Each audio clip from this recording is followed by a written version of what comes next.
Hi guys, I'm Woodcraft Hamster and I thought I'd do a quick workshop update for you today. Now I was having a bit of a spring clean today, getting rid of a load of shavings and offcuts and that kind of thing. And I was sorting through a few old tools and I thought, you know what, I kind of want to do something here and I wasn't sure what. Now I've long since admired people who have had very well laid out workshops. You kind of see people who have them in either kind of garages or parts of their house and things like that where they've got power and so forth. A few of you have actually commented about the power cabling behind me here. This was here when I moved into the house and got this workshop.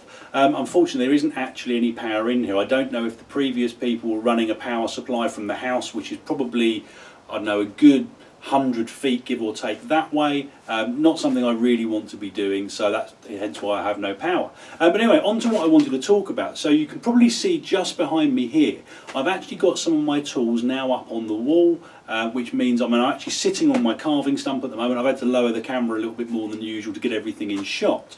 But basically, I wanted a few of my tools to be within easy reach where I can get hold of them. So if I'm standing, let's say here at my carving stump, everything is within arm's reach, and these are really just the tools A, that I use fairly often, and B, they're the ones that normally live in my workshop. Now most of my tools tend to live inside in the house because either they're worth a fair amount of money or I've got a particular value attached to them because I've had them for a long time or they were given to me by a particular person or whatever it might be.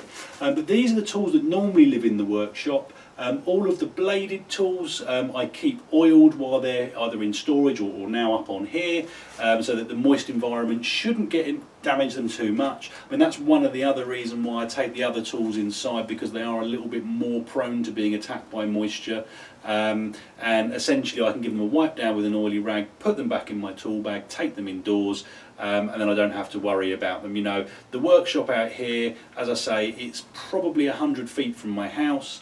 And if someone was to try and break in overnight, I wouldn't necessarily hear it from my bedroom, so that's why I do that. But onto the tools up here. So what I'll do, in fact, let me grab the camera, I'll bring you a little bit closer in just so you can see. Just over here I've got a couple of things to help keep my workshop clean. They normally get hidden away. And what do we have here? So starting from the bottom then, so I've just got a standard ball peen hammer, always useful. A standard wood saw, it's a Baco Barracuda I think, very nice quick saw on dry wood. Next to that I have my cold steel tomahawk, just because it usually sits in a corner in my workshop and I thought it would be nice to have it up on the wall. Got that lovely leather sheath from Tank Track's Bushcraft, which I really like. Down here I've just got my leather strop and my fire steel, because I do often use the fire steel in the workshop to light stoves and things like that. The strop obviously is used pretty much every time I'm in the workshop. I've got my, who makes this? My Mora push knife, which is really nice, useful blade. You can use it on a push stroke or a pull stroke.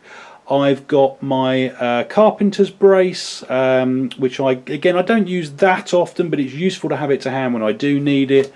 I've got my draw knife up here, which was actually one of my very first videos, is putting these handles onto this draw knife. So my tripod's getting in the way, guys, bear with me.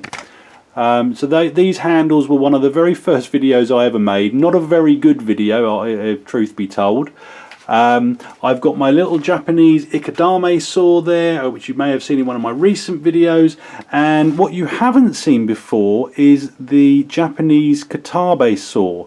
I think that's how it's pronounced, which is the one above, the bigger brother. You can use it one or two handed, and the benefit of this is, it's still a fairly thin flexible blade, but it does cut pretty straight, and it doesn't have this kind of bracing piece on that the ikadame has.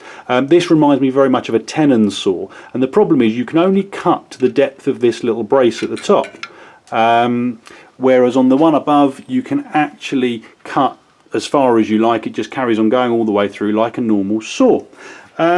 So that's what I've got up here. Let me just get this camera back to some semblance of normality. So that's it, guys, just a really quick update on my workshop. I really like, and I've always liked, this kind of thing of having tools within easy reach on a wall. I think it looks really nice. Hopefully it'll give you a bit of a more interesting background when I'm doing my videos in here in the future, and it will make my life a little bit easier because I can just reach up and grab whatever it is I need to do. I might add a few more on there at some point, haven't quite decided yet, depends how I'm going to go with it. But yeah, that was it, just a really quick update on the workshop, a very quick look at the new saw, which you'll definitely be seeing in upcoming videos. And that's it, so I hope it was useful, guys. Comments and questions in the box below, hit like and subscribe if you'd like to see more, and I hope you'll all join me next time. Thanks, guys.